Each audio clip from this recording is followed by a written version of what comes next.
الحمدللہ وکفا والصلاۃ والسلام علی النبی المصطفیٰ وعلی آلہ وصحبہ ومن والا اما بعد۔ حضرات محترم، اس سے پہلے کلپ کے اندر اس بات کا تذکرہ ہو چکا کہ مسجد نبوی کے اوپر جو گنبد خضراء ہے اس کے نیچے حجرہ مبارکہ کی اصل دیواروں کے اوپر ایک گنبد بنایا گیا تھا، جسے گنبد نور بھی کہا، قبۃ النور۔ یہ بات تھوڑی بہت ہی وضاحت کر دی گئی ہے اس سے پہلے والے کلپ میں کہ ڈوم جو تھے یہ کوئی نیا کام نہیں تھا، لیکن شرعی لحاظ سے یہ تو کرسچنز کے جو تھے نا جی، کنائس وغیرہ مصر میں، شام میں، تو وہاں تو پہلے بنائے ہوئے تھے، ڈوم تو بنتے تھے، تو اس کو دیکھ کر انہوں نے بنا دیا۔ بہرحال آج ہم اس کا جائزہ لیں گے کہ شریعت میں اس کی کیا حیثیت ہے۔ تو یہ جب یہ بنایا گیا ہے 678 ہجری میں سلطان محمد بن قلاوون الصالحی کے دور کے اندر، تو اس کی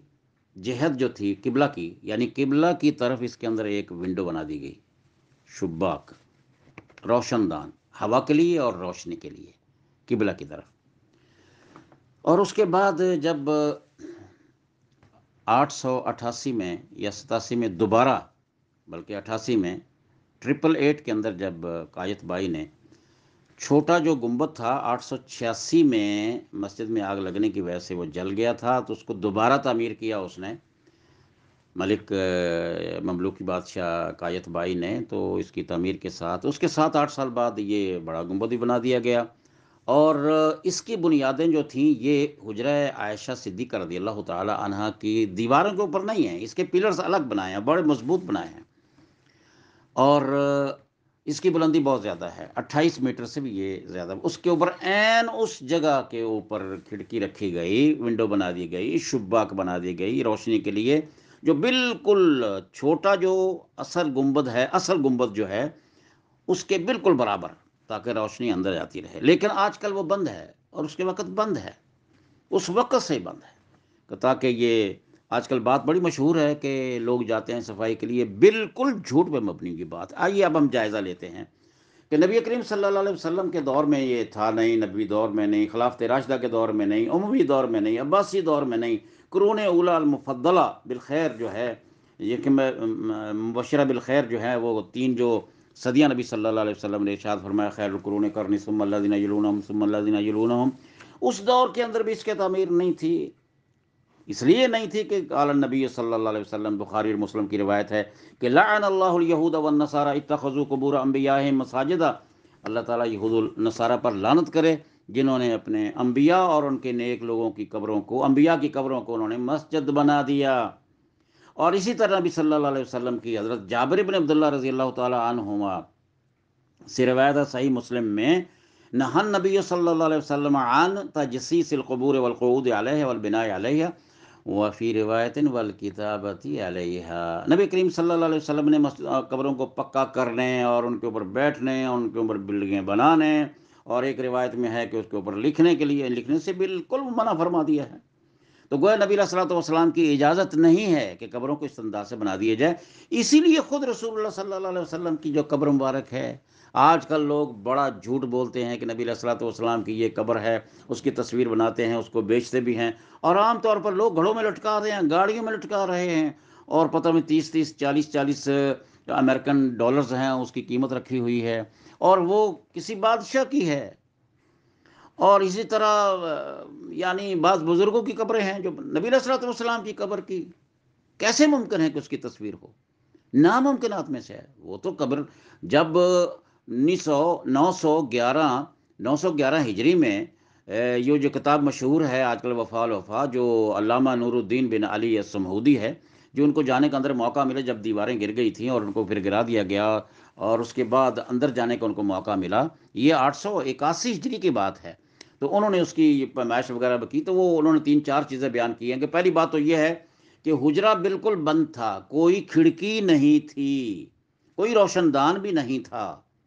دوسری بات انہوں نے کہا کہ قبریں جو تھیں وہ سطح زمین جو تھی نا، مسجد نبوی کی جو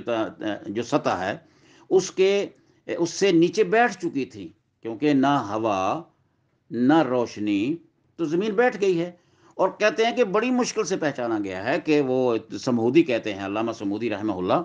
جن کو بہت بڑی غلطی بھی لگی ہے، وہ جو نور الدین زنگی رحمۃ اللہ علیہ کی دیوار جو انہوں نے بنائی، انہوں نے ذکر کیا ہے اور خود تعجب بھی کر دیا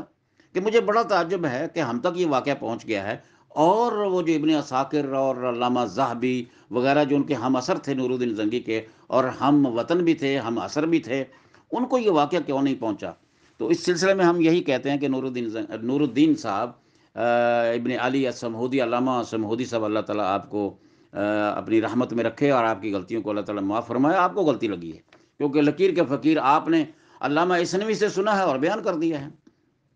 اور انہوں نے المطری سے سنا اور دیکھا، ان کو تو بیان کر دیا بغیر تحقیق کے، جبکہ مطری خود اپنی جان چھڑا گیا کہ ہاکذا حدثنی عن من حدث، اپنے راوی کے بارے میں کہتے ہیں کہ مجھے اس نے ایسے ہی بیان کیا جیسے میں نے بیان کر دیا، جس سے اس نے سنا۔ کس سے سنا؟ ہوا کی بات ہے، ہوا میں بات ہے۔ تو آئیے اب ہم دیکھتے ہیں کہ نبی صلی اللہ علیہ وسلم نے منع فرمایا ہے اور ہمیں حکم ہے اللہ رب العالمین کا، قال اللہ تعالیٰ وما اختلفتم فیہ من شیء فحکمہ الی اللہ، الشورى آیت نمبر 10 میں ہے کہ اگر تمہیں کوئی اختلاف ہو جائے تو پھر اللہ اور اللہ کے رسول سے جا کے پوچھ لو۔ اللہ کا کلام بولتا ہے، نبی صلی اللہ علیہ وسلم کا فرمان بولتا ہے، اور دوسرے مقام پر اللہ رب العالمین کا یہ فرمان ہے فَإِن تَنَازَعْتُمْ فِي شَيْءٍ فَرُدُّوهُ إِلَى اللَّهِ وَالرَّسُولِ، النساء 59، آیت نمبر 59 ہے۔ اگر تم کسی بات میں تمہارا کوئی تنازع ہو جائے تو پھر اللہ اور اللہ کے رسول کی طرف لے جاؤ، وہ تنازع وہاں جا کر ختم کروا دو۔ اور مسلم کی ایک روایت ہے، لمبی روایت ہے، اس میں آخری حصہ پڑھ لیتا ہوں۔ شروع میں ہے کہ عن جندب ابن عبداللہ البجلی عن النبی صلی اللہ علیہ وسلم یقول انہ سمعہ یقول صلی اللہ علیہ وسلم، انہ سمعہ صلی اللہ علیہ وسلم یقول، فرماتے ہیں کہ رسول اللہ صلی اللہ علیہ وسلم کو میں نے یہ فرماتے ہوئے سنا اپنی موت سے صرف 5 دن پہلے، ان اللہ قد اتخذنی خلیلا کما اتخذ ابراہیم خلیلا، اللہ نے مجھے اپنا خلیل بنایا جیسے ابراہیم علیہ الصلوۃ والسلام کو خلیل بنایا۔ ولو كنت متخذا من امتی خلیلا لاتخذت ابا بکر خلیلا، اگر میں نے کسی کو اپنی امت میں سے کسی کو خلیل بنانا ہوتا، اپنا دوست بنانا ہوتا، تو میں ابو بکر کو دوست بناتا۔ وَإِنَّ مَنْ كَانَ قَبْلَكُمْ، آئیے اس کو سنیے ذرا، إِنَّ مَنْ كَانَ قَبْلَكُمْ كَانُوا يَتَّخِذُونَ قُبُورَ أَنْبِيَائِهِمْ وَصَالِحِيهِمْ مَسَاجِدَ، اللہ رب العالمین کے پیغمبر فرما رہے ہیں صلوات ربی وسلامہ علیہ کہ تم سے پہلے لوگ جو تھے نا، وہ اپنے انبیاء اور اپنے صالحین کی قبروں کو مسجد بنا دیا کرتے تھے۔ الا فلا تتخذوا القبور مساجدا، میں تمہیں اس بات سے خبردار کرتا ہوں کہ مسجدوں کو، قبروں کو مسجد نہ بنانا، فإنی انہاکم عن ذلک، میں آپ کو اس سے منع کرتا ہوں۔ قباب جمع ہے قبا کی، یعنی گنبد ہا، فارسی میں کہتے ہیں گنبد ہا، یہ وسائل شرک میں سے ہیں اور یہ بدعت ہے۔ جس نے بھی بنایا اس نے کوئی شرعی حکم کی تعمیر تھوڑی کی ہے، اس نے تو غلطی کی ہے، اس لیے اس نے کنائس دیکھے ہیں۔ شرعی لحاظ سے گنبد اگر بنانا ہوتا تو بڑے بڑے مالدار لوگ پیدا ہوئے ہیں، خلافت راشدہ کے اندر بھی موجود تھے، بنا دیے جاتا، تو ایسا نہیں ہوا۔ تو اس کے نیچے جو چھوٹا سا گنبد ہے اس کی بھی شرعی دلیل کہ اصل میں ہم اس گنبد کو دیکھتے ہیں، یہ تو گنبد اس کے بعد بنایا گیا ہے، پہلا گنبد تو وہی چھوٹا گنبد ہے جس کو ہم گنبد نور کہہ رہے ہیں۔ تو پہلی صدی کے آخری حصے میں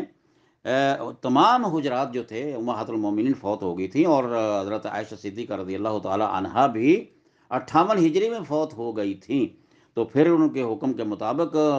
تمام حجرات جو تھے اس کو مسجد کے اندر داخل کر دیا گیا، اور اس حجرے کی دیواروں کو بھی پہلی صدی، یعنی 88 ہجری کی بات کر رہا ہوں، 88 ہجری میں، 88 میں، تو دوبارہ اس کی تعمیر کر دی گئی۔